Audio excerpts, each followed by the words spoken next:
all persons having anything to do before the Honorable Patty Saris, Chief Judge of the United States District Court for the District of Massachusetts, now holding in Boston, in and for the District of Massachusetts may draw near. Give their attendance and they shall be heard. God save the United States of America and this honorable court. Court is now open. Please remain standing for the singing of our national anthem, performed by Joanne Loretti.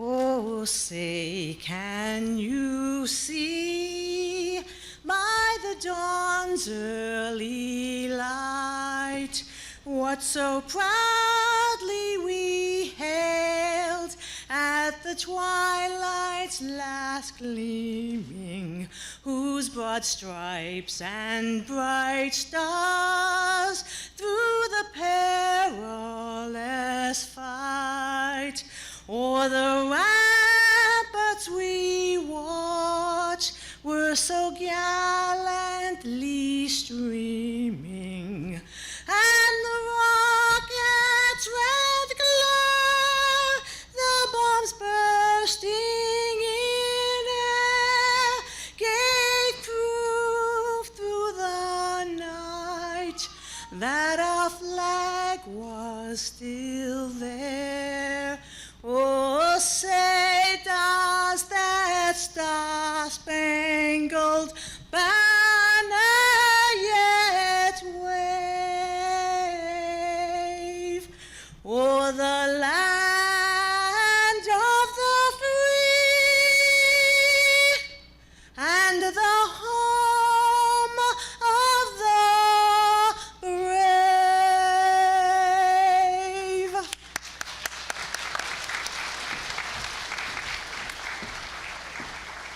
Please be seated.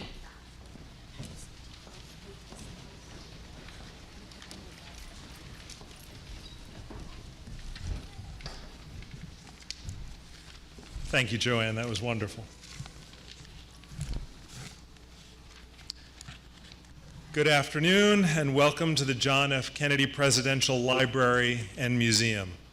I'm Alan Price, Director of the Kennedy Library and Museum, and on behalf of Stephen Rothstein, Director of the Kennedy Library Foundation, and all my colleagues at the Library and Kennedy Foundation, I want to say how honored we are to host this important and joyful occasion when many of you will become new citizens of this great nation. I'd also like to thank the Foundation and Library teams for their efforts in putting this together, and also the U.S. Bureau of Citizenship and Immigration Services. The team here has done an excellent job. The Honorable Patricia Saris and Samantha Stoutenberg with the U.S. District Court, District of Massachusetts. Thanks to the Post Office team for helping with passports, and to the Massachusetts Immigrant and Refugee Advocacy Coalition for helping with voter registration, among other things. Today's event has great personal meaning for me. I am the grandson of immigrants who came to this country by ship in 1920 and applied for citizenship in 1926.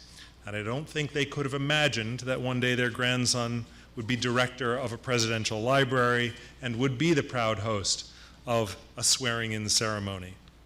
Here at the Kennedy Library, when we tell President Kennedy's story, we often tell the story of two immigrant families, the Kennedys and the Fitzgeralds, who came from Ireland in the midst of famine, arriving in Boston through the harbor just behind me.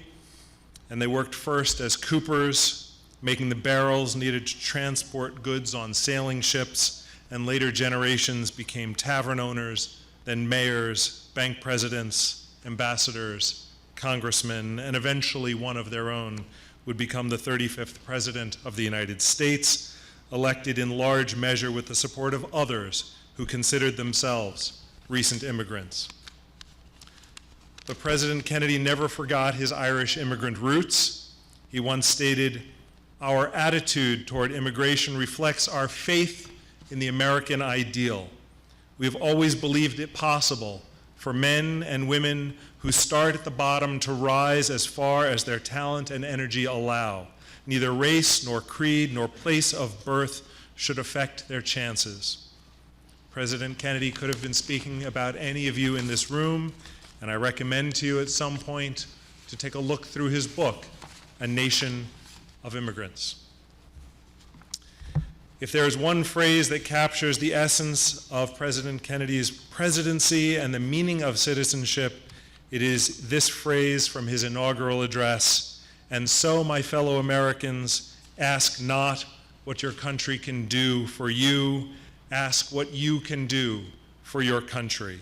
And with that powerful call to service, President Kennedy inspired a whole generation of Americans and all the generations that followed to work harder to make this country and this world a better place. We hope that as new citizens, you will heed President Kennedy's call to service, and you will become fully involved in your communities and share your talents so that our nation can benefit from your experience, your ideas, and your hard work. We welcome you to stay after this ceremony to learn more about the life of President Kennedy. There'll be no charge. Just tell them you're here from the swearing in. Enjoy our museum and experience. Finally, we join with you and your families in celebrating this wonderful and extraordinary moment in your lives. Congratulations. Towards the end, we are honored to have with us here today the Mayor of Boston, Mayor Marty Walsh. Mayor Walsh is a son of immigrants. He's been a passionate advocate of immigrants' rights and has proudly defended Boston's status as a sanctuary city for those who have come to contribute to the American dream. Again, welcome and congratulations.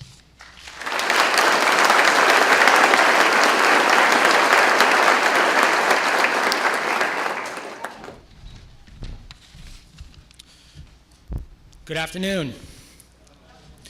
My name is Michael McCleary, and I'm pleased to represent the United States Citizenship and Immigration Services, services within the Department of Homeland Security at these proceedings today. Your Honor, there are 29 applicants for naturalization present who wish to change their name as part of the naturalization process. The government has investigated the reasons for these changes and interposes no objection. I respectfully move that all 29 applicants that have proposed for a name change be allowed. That motion is allowed. Thank you, Your Honor. In Your Honor, there are 191 applicants for naturalization present here today who have been duly examined under the provisions of the Immigration and Nationality Act of 1952 as amended, and they have been found well qualified for United States citizenship. At this time, I respectfully move that you request the clerk of the court to administer the oath of allegiance to all 191 applicants, thus bestowing upon them one of our nation's highest honors, United States citizenship.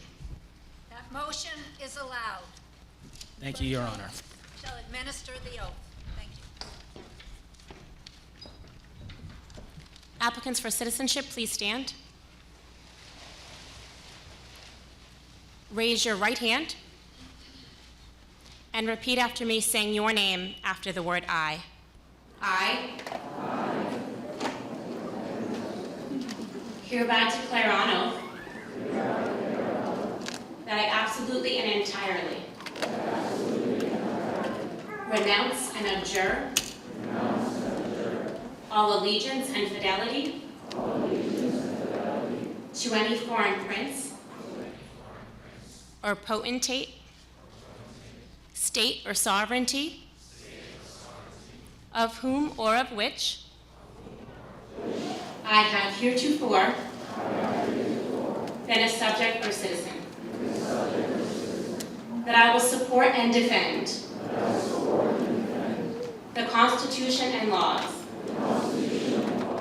of the United States of America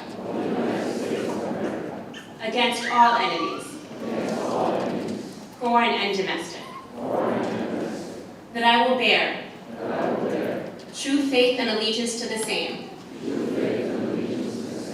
that I will bear arms on behalf of the United States when required by the law, that I will perform non-combatant service in the armed forces of the United States when required by the law, that I'll perform work of national importance under civilian direction when required by the law. That I take this obligation freely without any mental reservation or purpose of evasion. So help me God. May be seated.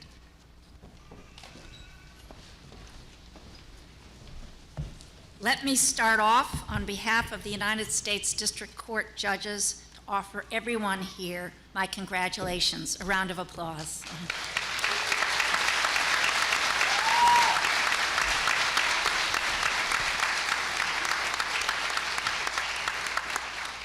I have been a federal judge now for 25 years, and these immigration proceedings are still my favorite court event. You see, usually one side loses a case in my courtroom and the other side wins. But here in this room, everyone wins.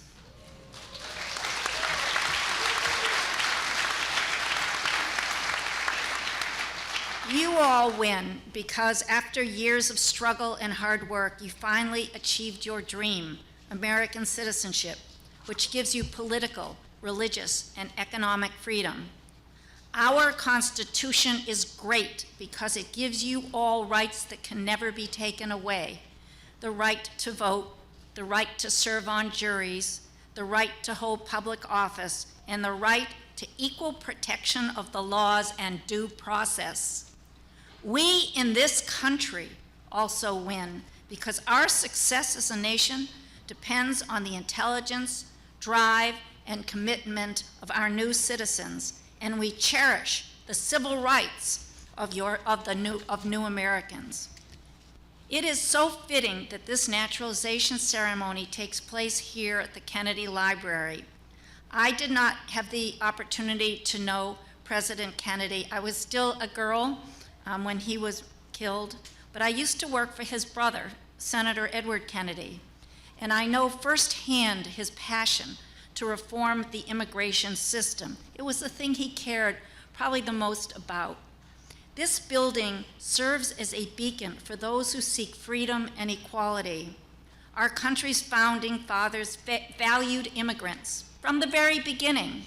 George Washington, our first president, I know you all know that because you just took the exam, was the general of the Continental Army, and he said, America is open to receive not just the rich people of the world, not just the respected people of the world, but the oppressed and persecuted of all nations and religions. They shall all be welcome to participate in our rights and privileges in this new country. In the words of the famous musical describing the founding father, Alexander Hamilton, if any of you get to see that play, he basically described himself as a Scotsman, I can't do the rap, dropped in the middle of a forgotten spot in the Caribbean by providence, impoverished and squalor, but he grew up to be a hero and a scholar and our first Treasury Secretary. The presidents of both parties have praised immigrants. As you heard, President John F. Kennedy wrote, everywhere immigrants have enriched and lengthened and strengthened the fabric of American life. President George W. Bush recently said, immigration is not just a link to America's past, it is the bridge to our future. President Ronald Reagan said that anyone from any country in the world can come to the United States and become an American. So, in the context of the heated rhetoric that you may hear on TV or newspapers or blogs, you may have thought twice about whether the United States remains welcome to immigrants. Let me reassure you that it does.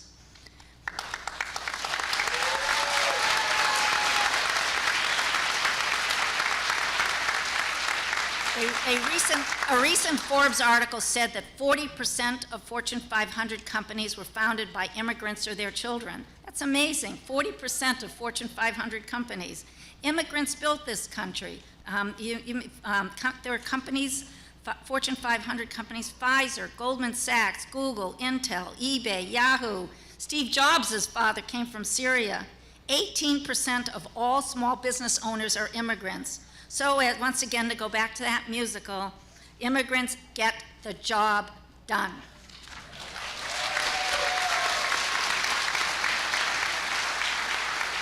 And I want to remind everyone that immigrants have fought and died for this country. I often have servicemen and women who sit in the front row. We don't have any today, but frequently we have soldiers who have fought for the country who have become citizens here. Immigrants serve as our police officers. They teach in our school. They're federal judges, state judges. They occupy positions at the highest levels of our public and private sectors. They continue to make this country great. As President Obama said, former President Obama said, immigration is our oldest tradition. It's who we are. It's part of what makes us exceptional. In Concord and Lexington, the shot heard round the world was the founding of the American dream and the start of the battle for freedom. So I welcome you with open arms to our democracy, and I wish you the best of luck as you pursue your versions of freedom, equality, and the American dream. The state and federal courts are here to follow the rule of law with respect to both citizens and non-citizens in our country, and to protect their due process and equal protection rights. Now, when I was sworn in as a federal judge, I took the same oath that you all just took, to defend our Constitution against all enemies, foreign and domestic. That's an oath we all take, federal officials as well as new citizens of the country. And just like Director Price said, I often think back on my grandparents who came here as immigrants from Russia, not speaking a word of English and without any money at all. And I remember every time that I hear that oath, I say a silent word of thank you to them for having had the courage, yes, the courage to come to this country. Many of you have experienced great hardships to get here, to learn English, to learn about a new society, to get jobs, sometimes below what you may have had back in your own country, your former country. Your children and grandchildren will thank you someday for the opportunity to grow up in this country. And who knows, maybe we have a few future federal judges sitting out there right now. So I want to go through, it's my favorite part of this thing, is to go through the countries that you all come from. You really do span the globe. And as I read your country, would you stand up and introduce and just stand up and tell us? So from Albania, we have 3 people. Will the people from Albania please stand? There we go. How about from Argentina? There. Australia. Bangladesh. Barbados. Belarus. Bolivia. Now here's a big one. Brazil. Oh, yeah. Burma. Cabo Verde. Cambodia. Canada. Chile. China. 21 from China. That's Colombia. Cuba. Big one from the Dominican Republic. Ecuador. El Salvador. Ethiopia. France. Germany. Greece. Guatemala. Haiti. Big one from Haiti. There we go. Lots from India. Indonesia. Iran. Lots from Ireland, could you please? Israel. Italy. Jamaica. Kenya.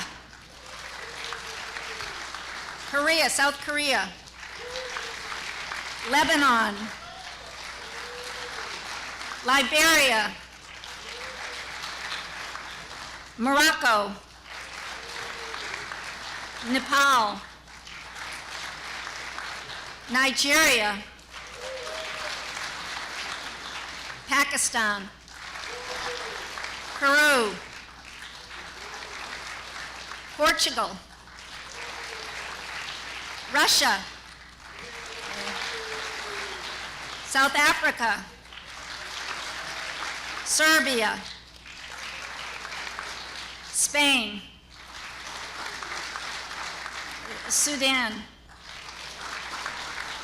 Uganda, Ukraine, United Kingdom,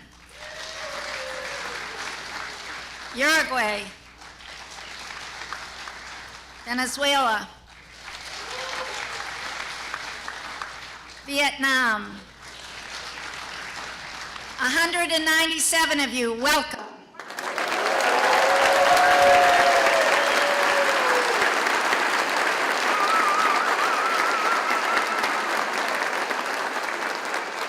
So, remember, get involved in the schools, vote, run for office, start businesses, and I hope to see you all soon in court. Not as litigants or parties, but I want you to be on my juries. Congratulations.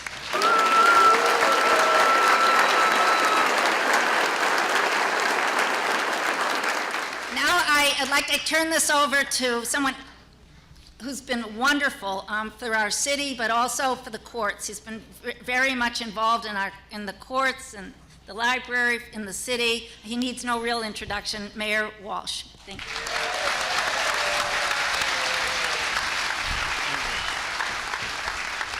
Thank you, Judge Saris. And I was talking to the judge out back, and she truly loves this day. And what she said is absolutely right. Get involved, because you are part of our democracy. Let me get rid of all the introductions first. So all the federal and state local officials, welcome here today. To the Kennedy Library, thank you very much.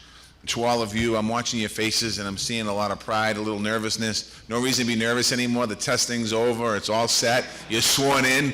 Now all you do is vote. So make sure you vote in that one. But it's been said a lot. This library here means a lot to me personally. President Kennedy is a hero of mine, and he was a hero to my immigrant parents as well. He changed how America saw itself. He was one of the first people to call us a nation of immigrants. And America still is a nation of immigrants. He showed us that we are the heart of this country, not in the margins. And it's certainly true for all of you today. You are the heart of this country.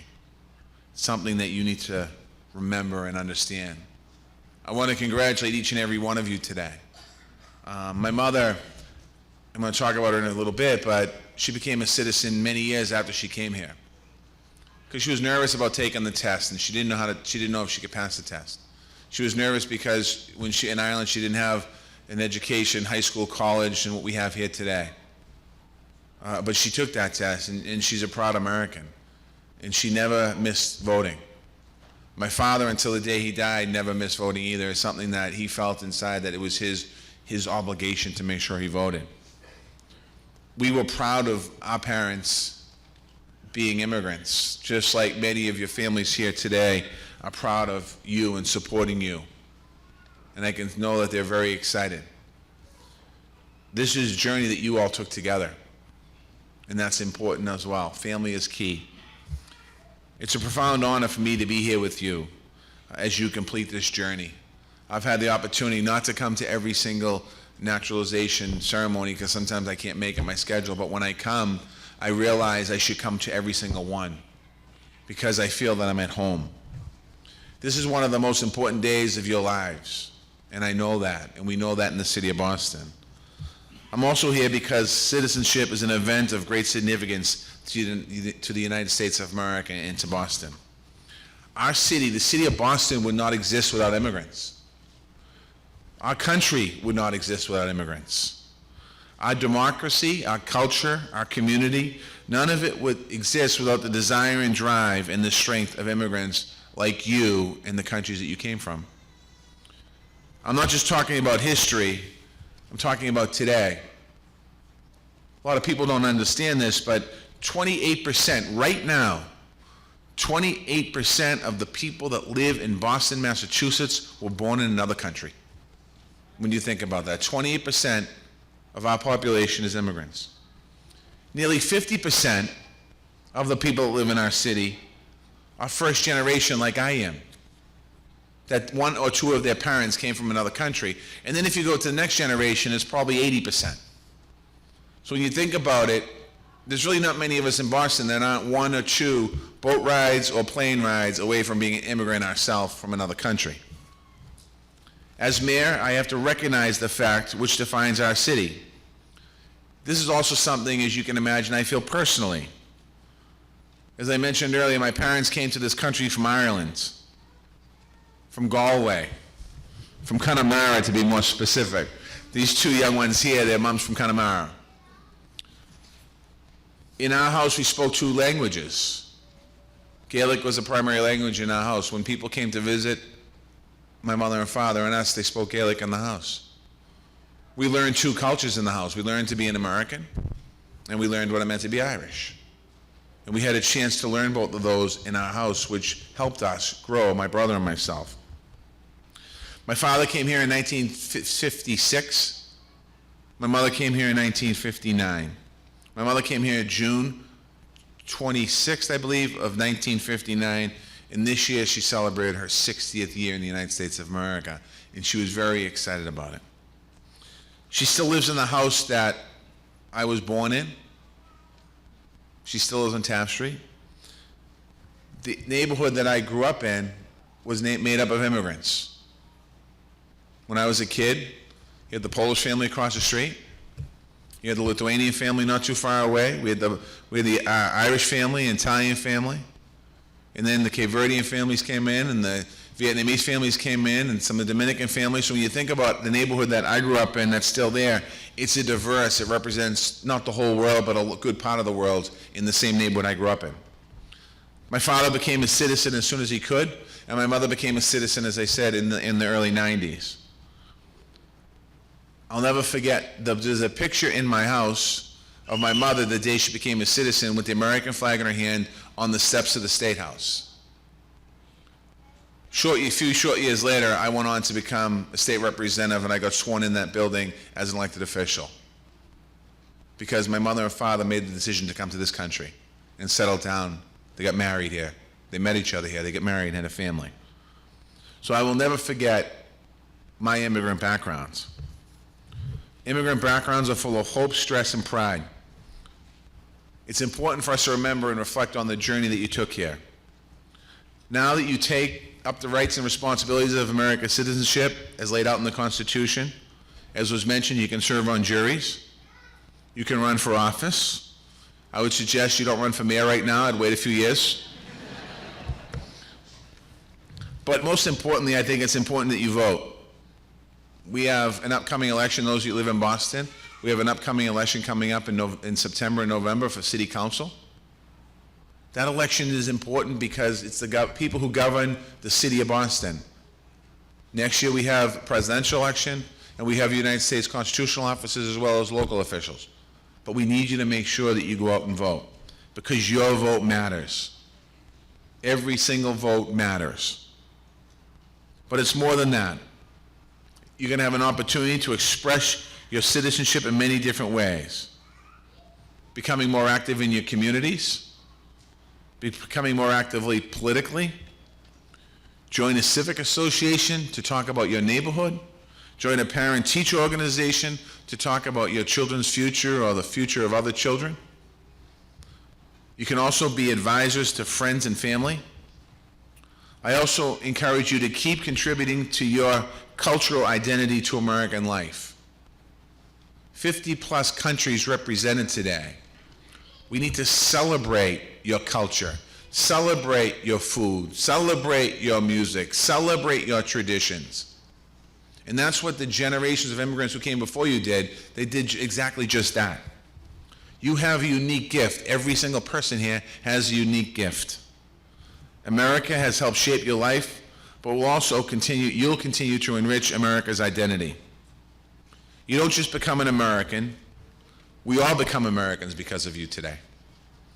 I know how powerful this experience is. The choices that my immigrant parents made and the roles they played in their community, allowed me to live out my dream of becoming the mayor of the city of Boston. I remember that fact every single day. One of the most important decisions I made the first year I took office was to reinvest and rename the Office of Immigration. It was Office of New Bostonians when I became the mayor. And I thought to myself, that doesn't say it what it needs. And we talked about the Mayor's Office of Immigrant Advancement. And the judge and some other folks talked about the impact immigrants have on business and opportunity and education in the city of Boston. The Office of Immigrant Advancement, you can see right in the name, it's about how do we advance immigrants. In the last couple of years, we've been sidetracked a little bit, and I'm not going to go there, but we've been sidetracked a little bit on working on issues that we really shouldn't have to work on. But while we've been working on those issues, we're also working on advancing immigrants, whether it's in small business, economic opportunities, explaining to people their rights, letting people know who have green cards on how to become citizens, letting people know who don't have green cards what they can do on their pathways and other ways about strengthening our immigrants. Our new executive director is here. Yusufi Vali is here today. And Yusufi is, anybody who's here who wants to talk to Yusufi about other family members, please see him after the event. The idea of this office is that we want immigrants to thrive in our city, civically, culturally, and economically. And there are two reasons for this. It's the core of our identity as a city, and it's absolute essential to the success of our city in Boston. So I encourage you to continue to engage with this office as a resource. When I'm talking about Boston, I just don't say we welcome immigrants, although we certainly do. I don't just say we support and value immigrants, and that's true as well. What I first say is that we are immigrants. It goes beyond we and you. It's about us. It's about all of us. That's what it means to be here with you on this special day. We are immigrants. We are Bostonians. We are Americans. You made it official today, and that's very important. But it started the moment you made the decision to be part of the American experience. It continued when you arrived and joined your fate with ours. It grew with every day of hard work that each of you put in, every dollar you spent in a store, every day you spent in a classroom, every day you sent your kids to school, every time you helped your neighbor. With each step, you strengthened our community. You lived out the American idea, and you renewed our belief in this country. Today represents a journey made up of all those steps, and the joy we feel today proves that. It's okay, she can speak. Despite the disagreements and struggles we all may have, our fundamental idea is still true. America represents freedom and opportunity for all. And if we stick to that idea and live by it, we will thrive. So for myself and the 700,000 other people that live in the city of Boston, I want to say to all of you, congratulations once again. Thank you. May God bless you, and may God continue to bless the United States of America as he today with your citizenship.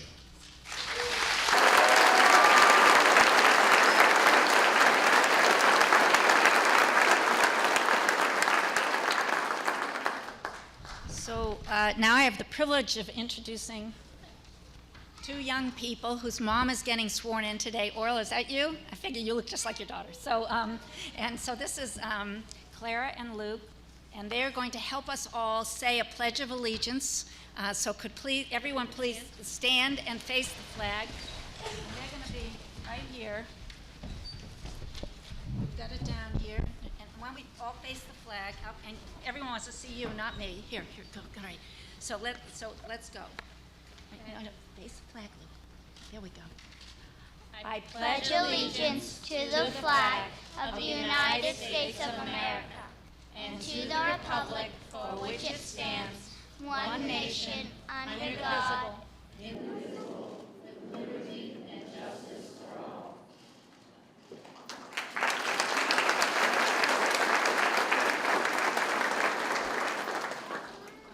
And now I believe there's a message, a videotape message from the president. Everyone sit down. Everyone sit down.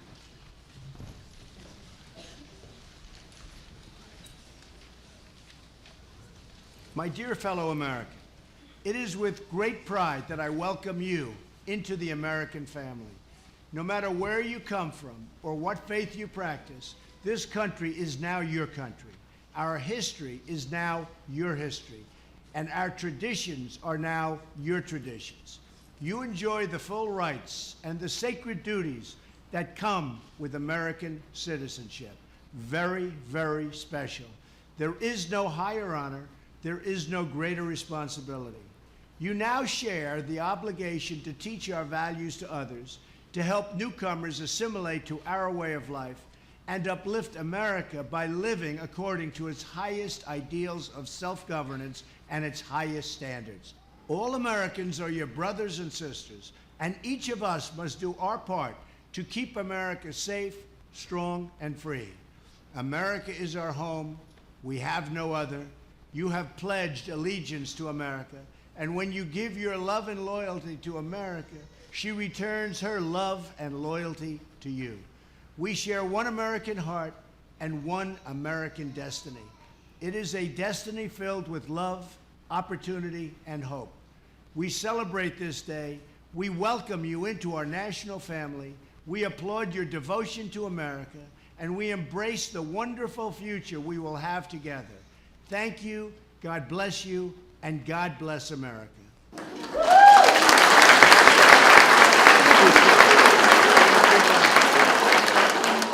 Joanne Loretti will now perform for us America the Beautiful.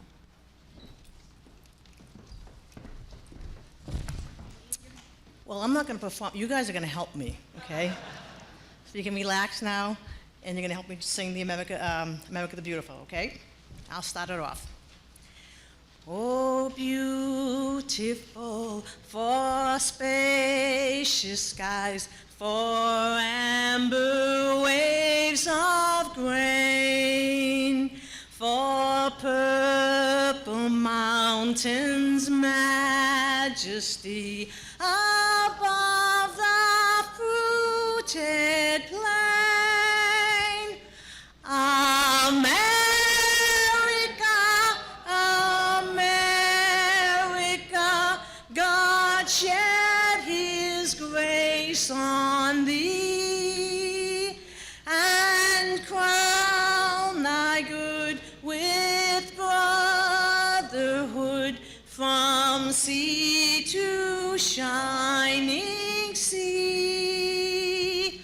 Oh, beautiful for patriot dream that sees beyond the years. Thine alabaster cities gleam, undimmed by human tears. America,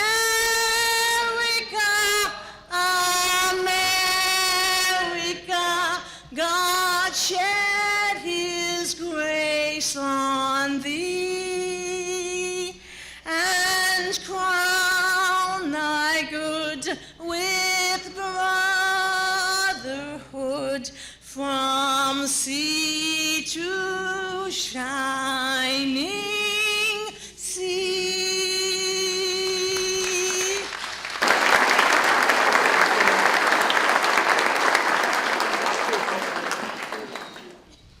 If everyone could please stand. The United States District Court for the District of Massachusetts is now closed. I'd ask for you to please remain standing while the judge exits. Thank you again. Congratulations.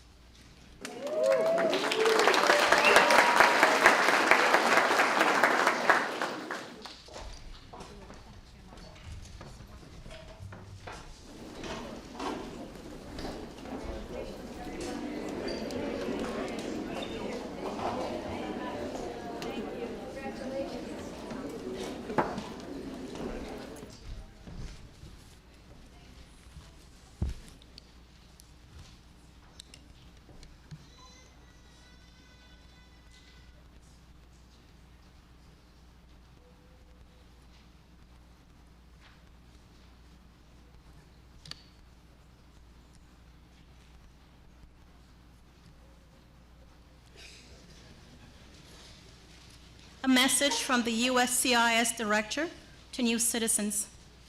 My fellow American citizens, on behalf of all dedicated men and women of the Department of Homeland Security, USCIS, I want to congratulate you on becoming citizens of our great nation today.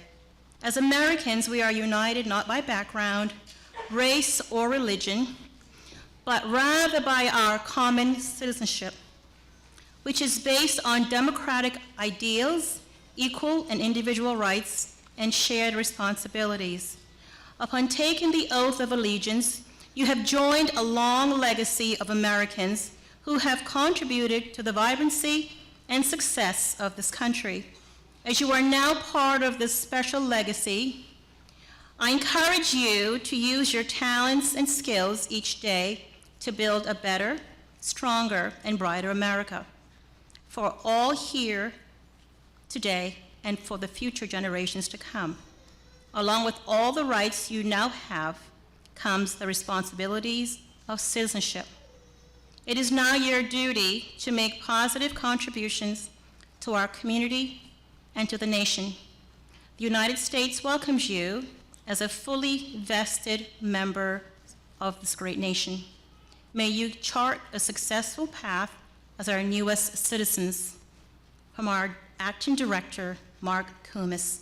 On behalf of USCIS and the Boston Field Office, and our District Director, Dennis Reardon, congratulations to everyone and their families. Can I get a flag wave, please? Thank you. Thank you.